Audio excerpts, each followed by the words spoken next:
a huge problem. In the end, Oheb was a huge problem. Yep. Edward was a huge problem. And Blacklist knew those things were going to be problems. It just wasn't going to be a problem in the first 5 minutes, right? Yeah. And they were able to buy time. So I think Geek Fam needs to also consistently think about what are they going to have as answers in the late game to deal with Blacklist. Yeah, you mentioned something there, first 5 minutes. If ever there's going to be a Bruno or Baksha first pick for Geek Fam, Blacklist will take the other. So, like for example, first pick Bruno, then one of the first picks on the side of Blacklist is the Baksha, but no, it's none of that. They go Faramis. They're going into their favorite picks here. A boy made a name for himself in MPL Indonesia Season 12 with that Faramis pickup as one of the staple and signature Geek Fam picks that led them to the grand finals of MPL IDS 12. I think it's a good choice, especially considering the fact that they banned out the Valentino, right? You go ahead and pick up the Faramis. You don't have to worry about going against another Netherrealm for now, right? And interestingly enough, too, usually the answer, once again, one of the answers for the Netherrealm is the Lilia, but it was Blacklist International that banned it out. So interesting how that interaction goes. Now, once again, Blacklist, how do they want to deal with that? Do they lock up their jungler already? They're going to take the Bruno, and once again, they go with the Akai here. I was honestly expecting them to possibly pick up the Claude there as an answer to the Faramis, but Blacklist have faith in Oheb. They decide to go for the Bruno. We know the damage is there, but in my mind, Blacklist still kind of lacking an answer to the Netherrealm. Yeah, so that's where we might actually see the XP lane pickup being something like high damage in terms of the Lapu Lapu or displacement in terms of the Arlot, but then paired up with the Akai, that's where you get your answer for the Netherrealm of Geek Fam. So Geek Fam take the next two best picks up on the board. They get the Baksha. So now you have the Baksha Faramis combo that, of course, want to set the tempo, go around quickly, and then you have Marky on the Claude here, which we've seen him perform very well so far with in this series. Okay, again, the XP lane has been a constant question throughout the series. We know the impact that it can have. We saw the Khalid the previous game, how much it can turn the tide of some of these fights. Is that something once again? Wow. Oh, nice. All right, I wasn't expecting this. Hey, but I'm happy. We're still in the knockouts too, and Gord's still coming to play. And it's still a 50-50 win rate. So I mean, it's not like it's a horrible pick. I mean, it's not the best pick, but it's not the worst either. So now Blacklist, alongside taking those out, now have to watch out for some very terrifying picks on the side of Geek Fam. They can go Yutong, something that can chase out the Gord and the Bruno, make sure they can make the most out of that Petrify. They can then... anyone with Dive, really, who could just easily get to that Gord. The only thing that bothers me about the Gord here is the fact that, like, pressure-wise, in terms of, you know, when you try to set up with a Mystic Gush, you're working around a very mobile lineup, right? Claude, you have to work around the fact that Faramis is probably going to pull you around. You can have, of course, Nile rolling in from different directions. So, you know, timing, positioning, even more important here with the Gord locked in. But yes, it does also solve a pretty good problem and provides quite a bit of damage, you know, early to mid-game, especially these objectives they're going to be focusing on. But you can already see it too. A lot of these roamers being taken out. Again, what is BLCK going to bring to the table? The Ruby pick is gone here. So usually Gord is an answer to heroes such as Valentina that, of course, you'll have to expand dashes and things like that, mobility to get away from the range of his Mystic Gush. So it feels like Blacklist International are just turning off the idea of BLCK picking up something like that, you know, or something to counter it. It's like they're thinking ahead already of whatever BLCK will pick, and that's their tackle. So with a Minotaur taken out, Kali taken out here, could be Lapu or Lapu or the Paquito for Edward looks and sounds good. Because Geek having a Lapu in Luke's hands right now looks great against a Gord, right? He's just and he's much easier to reach than many other long rangers. But instead they go for the Terizla, also solid. I think we definitely see the Lapu from Luke. Yeah, you know what hurts? Getting a penalty zone and then a Mystic Gush into it, right? So that can line things up really well, especially when you're just playing around the Netherrealm itself. If you don't want to wait for it, then just force it out, you know, for the most part. And a lot of times that penalty zone initiation, let's say you get 3-4 members, 2 or even 3, you're going to force, you know, possibly that Netherrealm, and then the Mystic Gush is there. Not to mention Worldy. Now, Worldy doesn't do that much damage, but it's still definitely a threat. And once again, the only thing that could backfire so far from Blacklist International is usually the heavy spin, right? You really have to kind of play around that. Make sure that you're not messing up with the positioning either. Sensui does pretty well at that, though, I do have to say. Yep. There's a Lapu, as we talked about. And there is the Arlot. They get the displacement. Wait, Rome Arlot, huh? Yeah, It looks like it. A Rome Arlot for Baloyski. Does this mean we'll see another Rafaela for Blacklist? But the problem is it's going to be difficult. They need something a little bit tankier, and Blacklist, GEEK Fam took out the best pick possible in the Minotaur. This is where the KDA thing happened, too. It was with the Rome Arlot. Well, it was one of the instances. Right? Don't you put that in the air, Ricky Bobby. It's there. It's in the air. It's got to be. We got to get to a game 5, Trex. My friend. Right? Last pick here. Oh! Right. Of course. You can hear that the crowd likes it. Wild. Yep. They love this hero. Can he do it again? Can Renegade win the hearts and minds of people and say that I can play a hell of an Estes as well? He did it already earlier this Sem 5. Can he do it again in this crucial game? The heel man. The heel man is back. Gonna be quite difficult though. This needs perfect Ube playstyle by Blacklist. There's so many pieces on the side of GEEK Fam that will give them a lot of trouble. A lot of answers. A lot of answers, a lot of questions here. Rizal Memorial Coliseum, we're getting ready. We're at match point for Blacklist International against GEEK Fam. If they're able to win here, they move on. They send GEEK Fam out. 5 seconds till the enemy reaches the and they are ready as we get prepped up in the land of Dawn. Once again, can GEEK Fam answer to extend the series to Game 5, or will Blacklist International end it here? Ube Classic by Blacklist International. This might take some time until we see some big plays, but we already see Renegade and Baloyski. As Renegade is just helping out Sensui in the jungle, taking a fair bit of damage as expected from a Rome Arlot. So we're just gonna be waiting for the next turtle. Honestly, it's like the next turtle or the next few seconds before the next turtle, because that means someone's gonna be going into the EXP lane, pressuring out an XP laner, a little skirmish, and then that determines who gets the turtle, or that doesn't happen, it's just a full-on fight on the turtle. Full sustain for the Arlot, by the way. You know, seeing Renegade on this, it just goes to show his evolution as a roamer overall and how much he has grown with this team, with the rest of these players. Definitely the story to be told, but when we look at the map, GEEK Fam, this is kind of where they like to be in this laning phase. Blacklist forced to take a much more passive approach due to the SDs and due to the gore.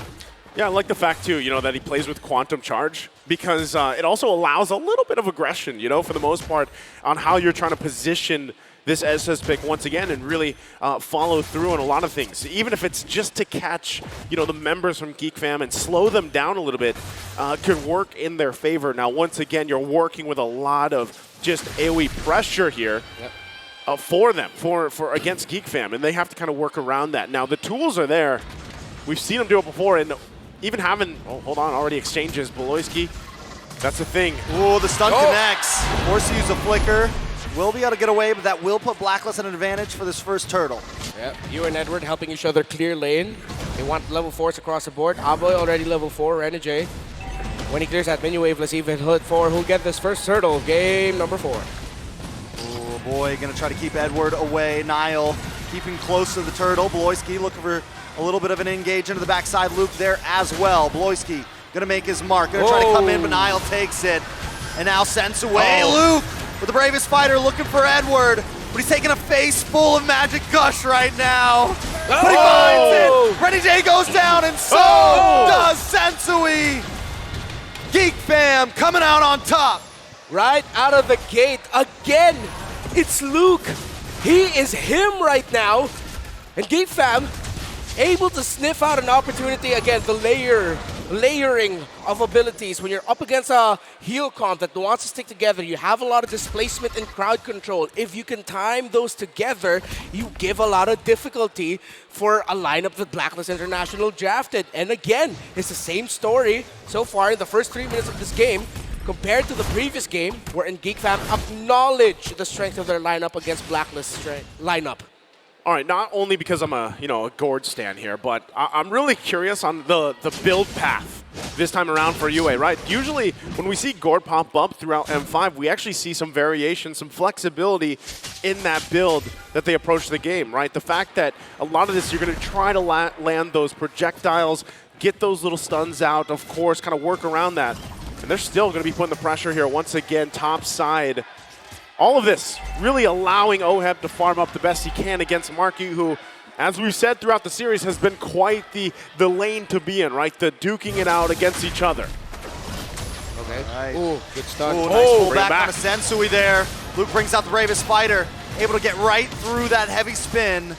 Blacklist are able to disengage though, but it's 20 seconds till the turtle, and Geek Fam are going to take control of the pit. A little more back and forth in the mid side. Geek Fam showing who's boss. Getting another example of just BLCK holding on to that final slash so well. They almost caught out Sensui, forced out the heavy spin. So this turtle looks like a free one for Geek Fam. It's going to be difficult for Blacklist International to get there in time. Okay, already just going to go ahead and use that Mystic Gush, put the pressure where he can, but they might just be given the call, right? Just go ahead and give up these turtles for now. We are not where we need to be to team fight yet, but they're actually going to make a line towards this bottom lane. Might be looking for their own play here. Oh, Marky with the Blazing Duet, just trying to clear out these waves and get back to safety. Able to pull it off. Geek Fam's rotation matching Blacklist. Yeah, and now, good defense there by Geek Fam. Next rotation and sequence might be around the mid lane.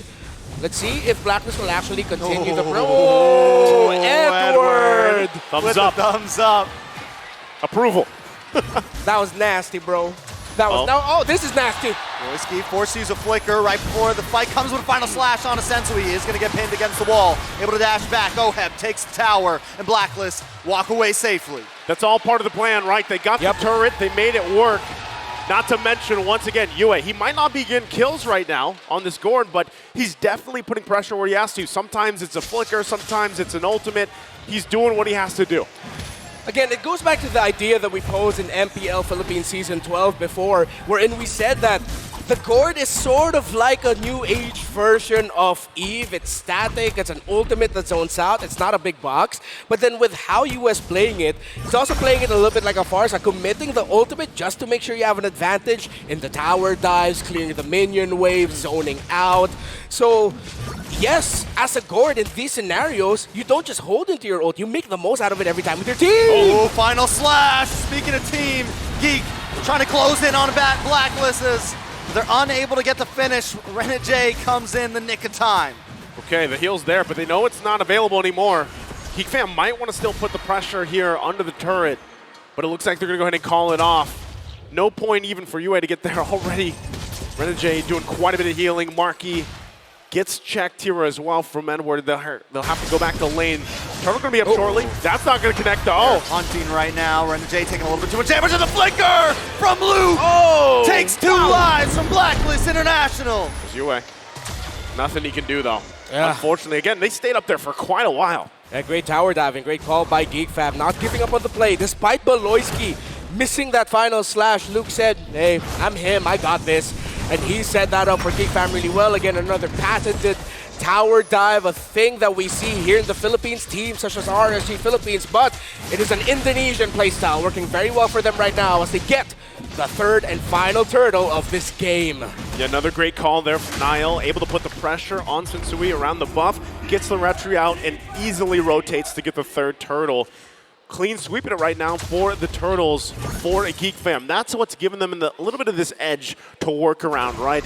And with that, Blacklist has to keep that in check because when it gets to these Lords in about under 2 minutes from here, they don't want to just give those up, right? The plan so far is, all right, we give those up, we farm up the best we can.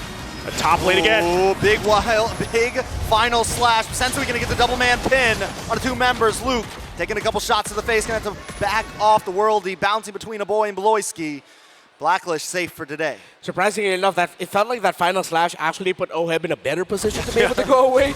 He was able to just slide tackle on out of there easily, a bit closer to the turret. I understood what BLCK and Geek Fam were going for there, but it felt like in that scenario, that final slash just helped OHEB a little bit better. Okay, so Renegade just picked up the Flask of the Oasis. So this will, in terms of, because we already saw the Necklace of Durance picked up, right? So how does this help out the healing situation here, Renmar, for Blacklist? Well, of course, that allows Blacklist International to just really pop the ultimate of the Estes, and then, oh, wait. Oh, they're closing in. Oheb taking off the map. A nice Netherrealm does come from GEEK. They're going to get stunned up. A boy able to get away, though. Blacklist International move a member, and this is what GEEK fam's doing. Just find one, then one more. Blazing Duet does come in. Yue taking a little bit of damage. There's Luke. Niall looking for more. Luke into the backside with the bravest fighter. Oh! To the penalty zone. Response from Edward. A nice final slash from Loyski. Luke able to get a stun. Renny J goes down. Blacklist International lose 2 members. Well, I was going to say, the healing coming out from that Flask of the Oasis, although it might take some time until we feel the full healing effect of that Estes, should be able to help with the initial burst of damage and crowd control that GEEK fam dish out. But again, sequence after sequence, we're seeing GEEK fam layering their abilities so well, timing everything together, that even though Renegade gets a good timing with the use of the Blessing of the Moon Goddess, then suddenly GEEK fam just overload the Estes and the heal of Blacklist. Yeah, well, they actually want to fight this once again. Now that Lord's up, they want to join these fights. Still waiting. Once again, Yue doesn't have too much damage just yet on this board. He's got the Talisman, he's got the Ice Queen wand. They're going to want to fight again. Move on to Renegade there. Edward does drop the penalty zone. Yu brings out the Magic Gush. Netherrealm comes out from a boy. Oh. Luke taking a lot of damage. Oheb able to get the final shot. And now Edward pushing the engage. Sensui pushes Marky away. A boy goes down. Sensui down. Beloyski down. 2 members of GEEK fam drop. Marky and Niall now on the defensive. Blacklist International with a nostalgic feeling of the last game. Turn things around. What a great positioning choice there from Sensui to keep Marky at bay. It's like he told Marky, I can spin better than you. We're both going to be spinning like tops. But the heavy spin, you saw what GEEK fam wanted to do. Set up Marky for a big blazing duet. But it took one big panda and a heavy spin to stop that. Oh, again, it doesn't matter if the 3 turtles are giving up. Blacklist International, with their team fighting prowess, they're able to pull through, get this Lord, and now they're going to be in charge here. But we're going to take a quick breather from this game as things get situated. Once again, talking about how that team fight unfolded.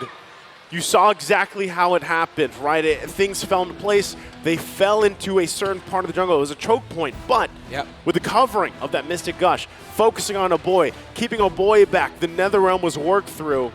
And even when Marky came in, if Sensui wasn't on that side to block him out, that would have been so much damage being spread across a already belittled lineup. They had half health, maybe the heals were already done, and it was a struggle there. So once again, Sensui in the right place at the right time. Yeah, so far we're going to be seeing a lot of highlights from Sensui, Renegade, but I really want to commend Yue here and his positioning and timing with that gourd, making the most out of the Mystic Gush, the projectile as well, making sure he's getting those stunts in.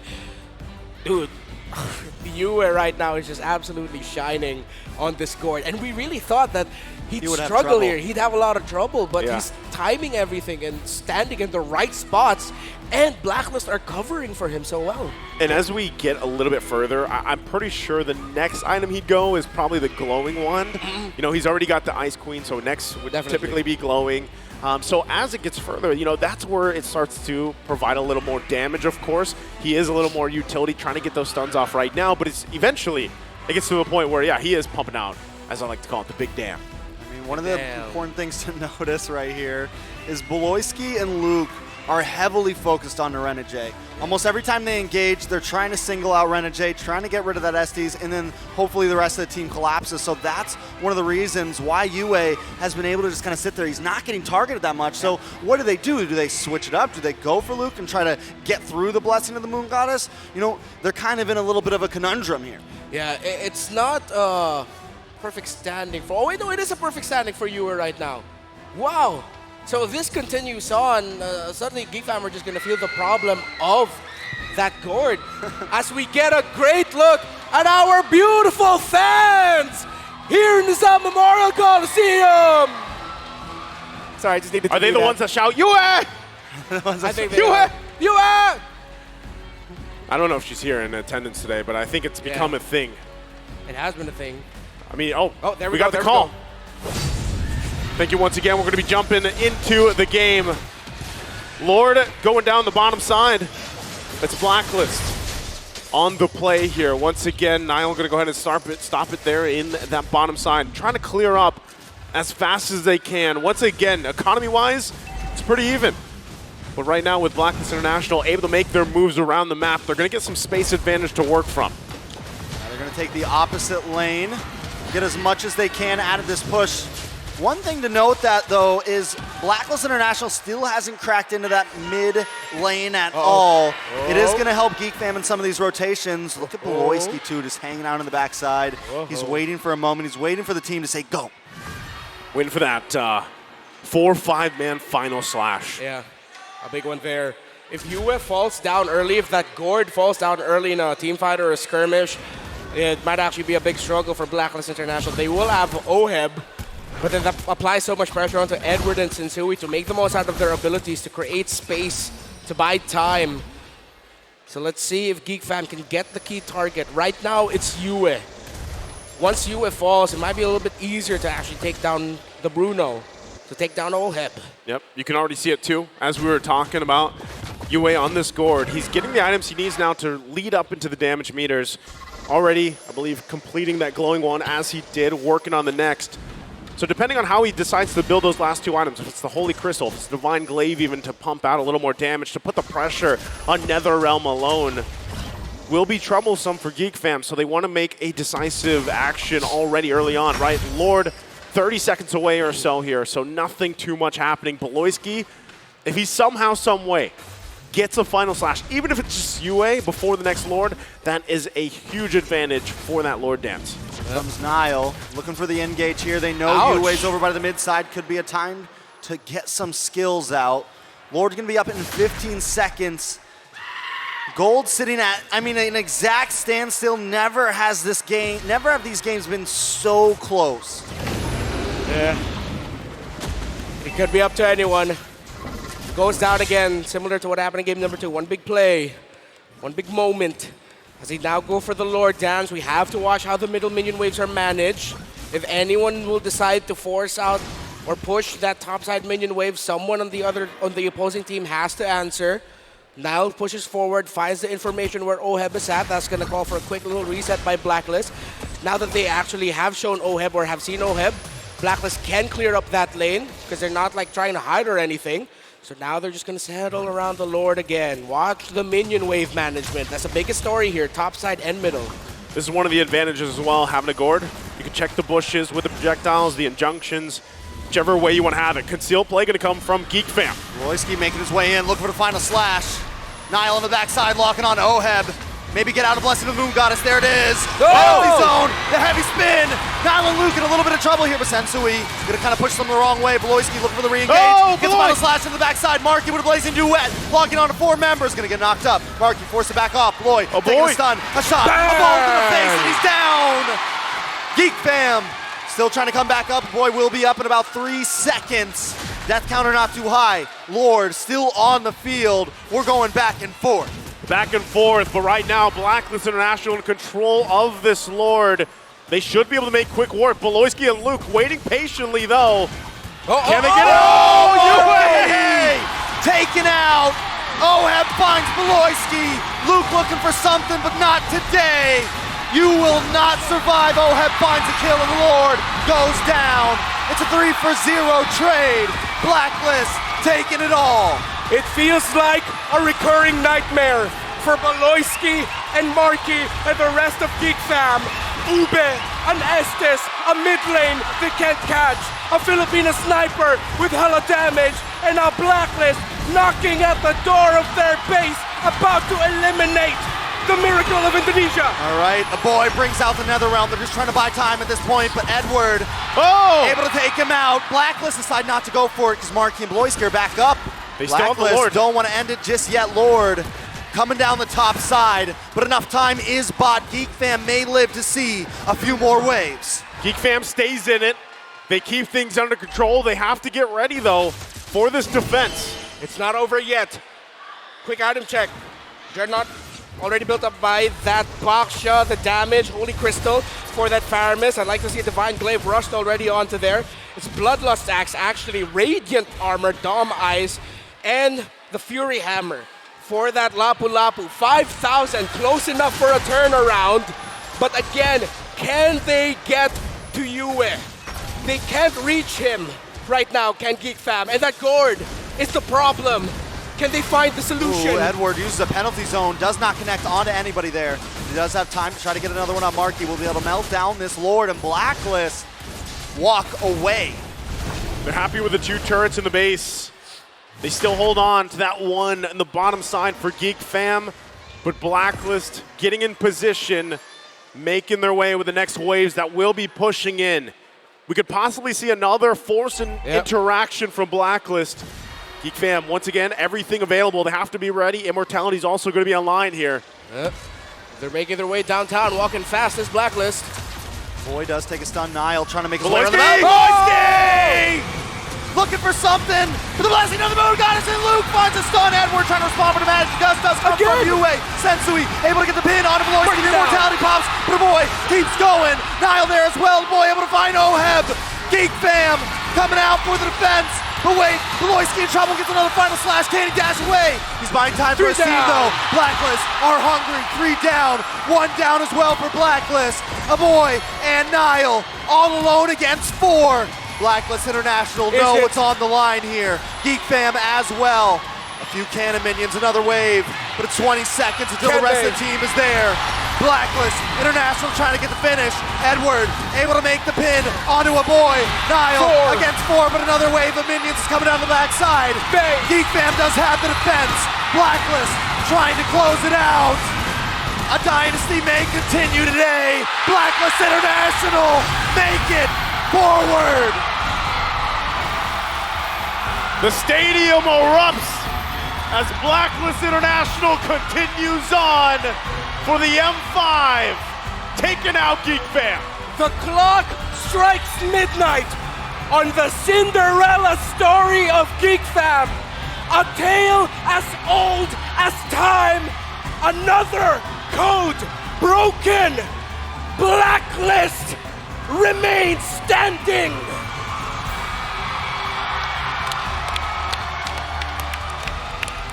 Give it up. Blacklist International showing why they are who they are. A young roster, new faces, but it doesn't change that the org is one of the strongest in the world. And of course, it's important there, the sportsmanship between the 2 teams, well fought from GEEK Fam. An amazing performance nonetheless, but at this point, someone has to go home. Let's go ahead, throw it over to our hosts on stage with our teams.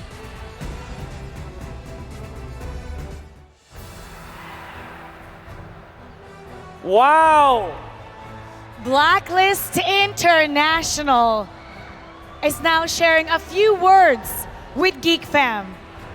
GEEK Fam? What a comeback para sa ating Blacklist International. But right now we have our GEEK Fam from Indonesia. Palakpakan naman natin ang GEEK Fam. Everybody give him a big round of applause. GEEK Fam, ikaw na lang Beloyski. What would you like to say to all your supporters and everybody watching from Indonesia? What else can we expect from you next year? Buat GEEK community, terima kasih yang udah dukung kita. And to all the fans here supporting us, the Blacklist fans, thank you guys. And to my family, sorry I didn't give the win, but I love you guys. Sorry, we will try harder next time.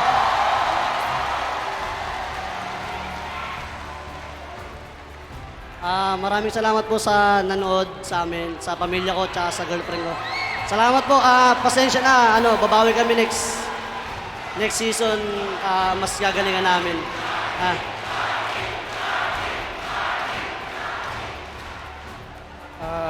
Sorry for GEEK community and thank you.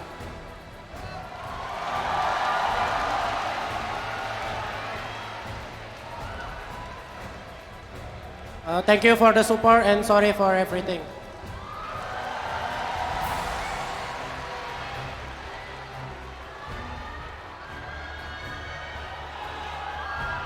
Thank you for the support. We will come back to stronger. And I just want to say for the Geek fans out there, there are no losses, only lessons. Congratulations to Geek Fam for making it all the way to this point. Palakpakan natin ang Geek Fam. We hope to see you stronger next year. Geek Fam, you may now take your final bow. Your journey ends here. Congratulations. And now, let's welcome on stage the winner of this match, Blacklist International. What a comeback! Wow! Down 0-1. 3 straight para sa Blacklist International. Huwag kayong mahiya, huwag kayong mahiya. Nanalo kayo, nanalo kayo. Yui, unahin na kita. Yui, unahin na kita. Yui, come on. Yui, what can you say about those 3 straight wins? What were the adjustments made starting game 2 at tumuloy-tuloy kayo? Siguro yung paglalaro namin sa early to late game. Kung paano namin laruin yung laro namin. Kita mo naman yung adjustment. How about anyone else? Sige, ano tayo? Anyone else? Can you talk about the adjustments that were made after the first match, which really shifted the momentum towards you guys? Yung anong adjustments na ginawa ninyo after game 1 or match number 1, kaya nag-shift yung momentum papunta sa inyo? Siguro po nung di namin po sinabayan yung aggressiveness po nila inanap lang po inantay lang po namin yung mga namin power spike na mga hero namin. They didn't go up against the aggression of their opponent. Instead, they're waiting for the right moment for the power spikes. And that's what Blacklist International do. Now, Rana J, your family is here, your parents are here, Doggy and H2 are here. You can see him waving at you. He actually elbowed H2 right there. You saw Doggy earlier, he got really emotional. In fact, your journey throughout MLBB is such an emotional experience. Now, you get to move on the next round. What can you say, Rana J? Boss D, next time wag kang iiyak. Naiiyak din ako, mawawala ako sa laro niyan. He's saying, Doggy, next time don't cry because he's gonna cry and he's gonna lose his mind in the game.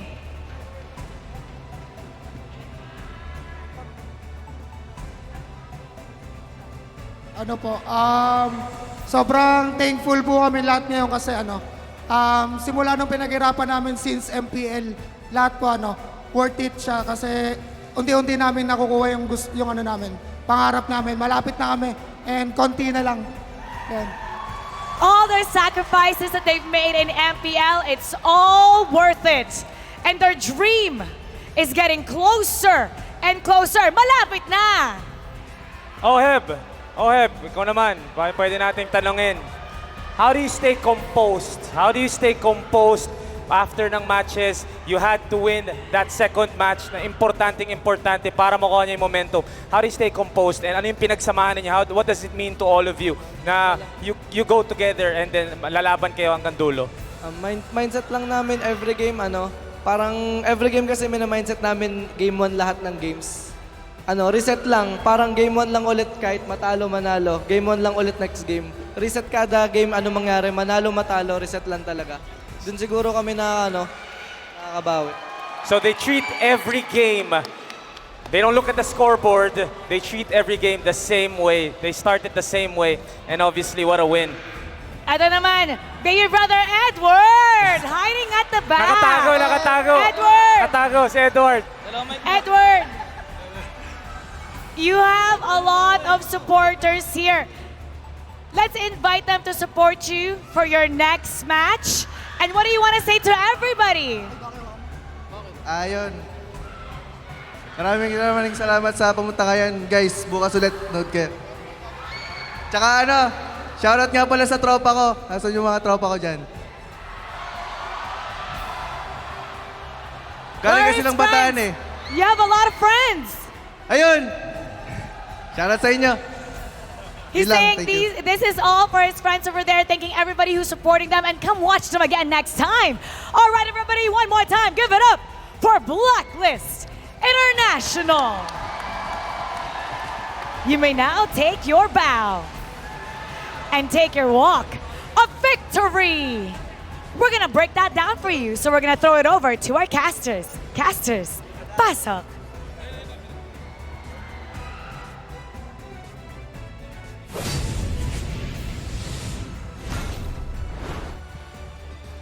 An emotional series. Congratulations to Blacks International. Their journey continues.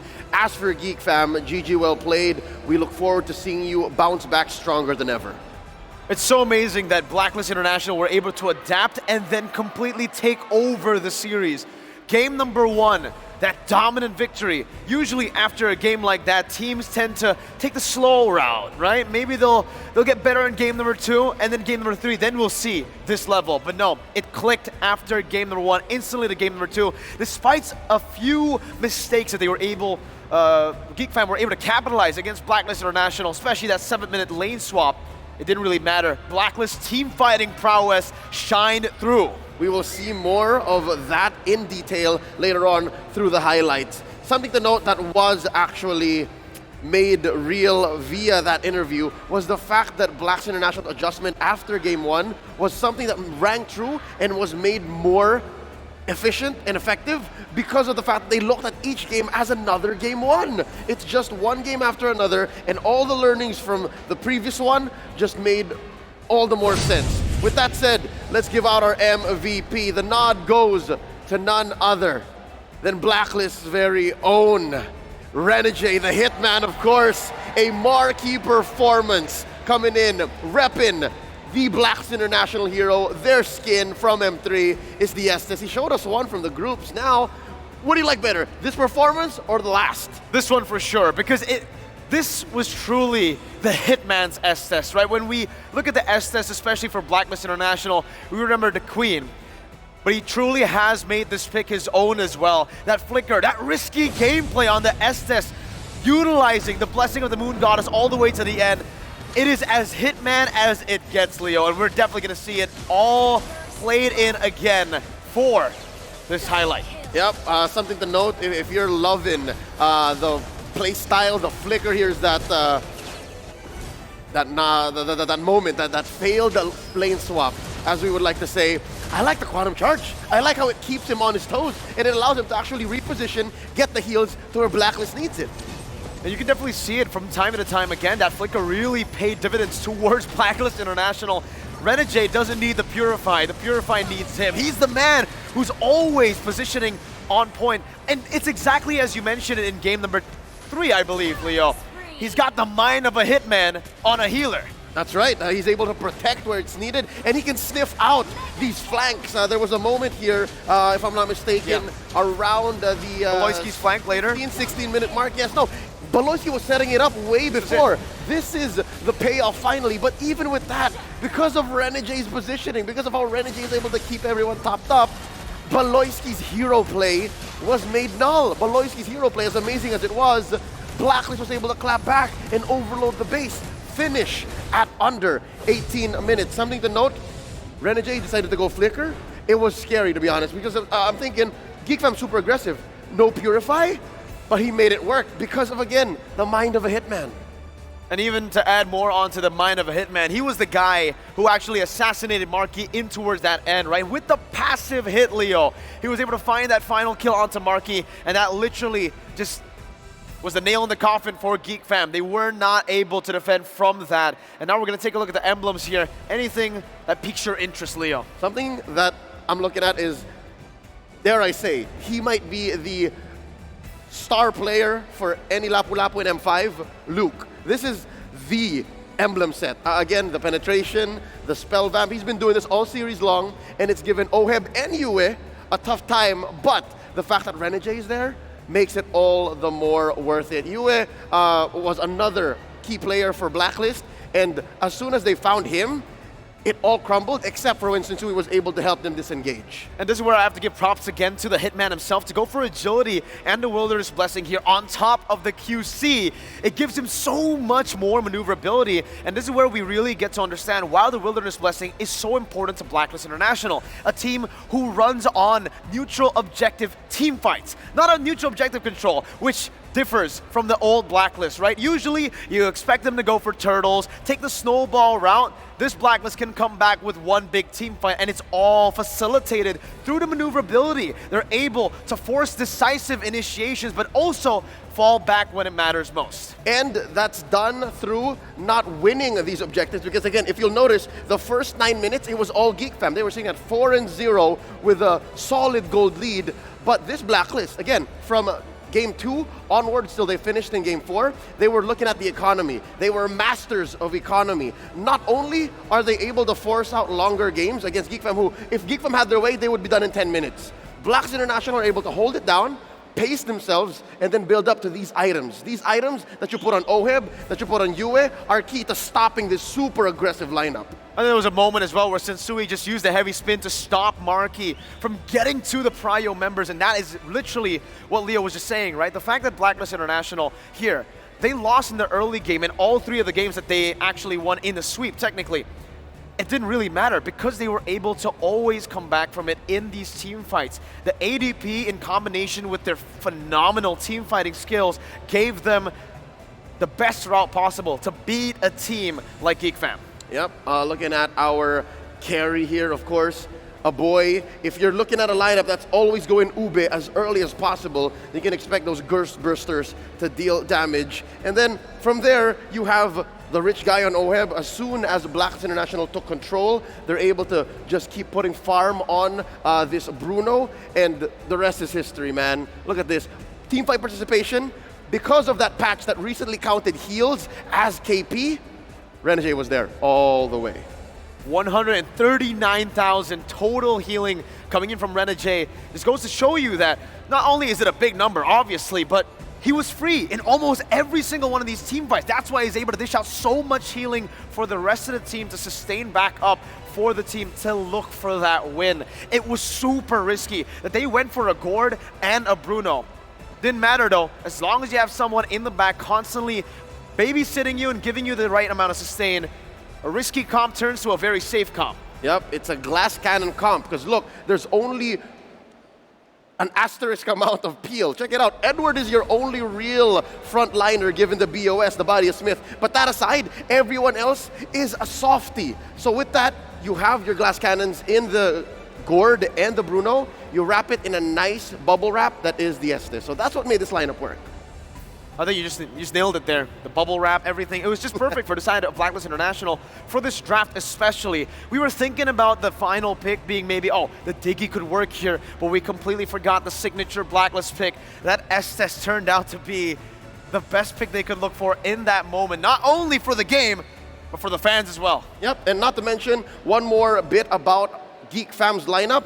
They stayed true to their identity. It's a dive-on-dive, front-to-front. And you saw that it worked in the early game, but as soon as Blacklist got a stronghold, a grip onto the situation, there was nowhere to go, even if Baloyski was able to find that flank multiple times.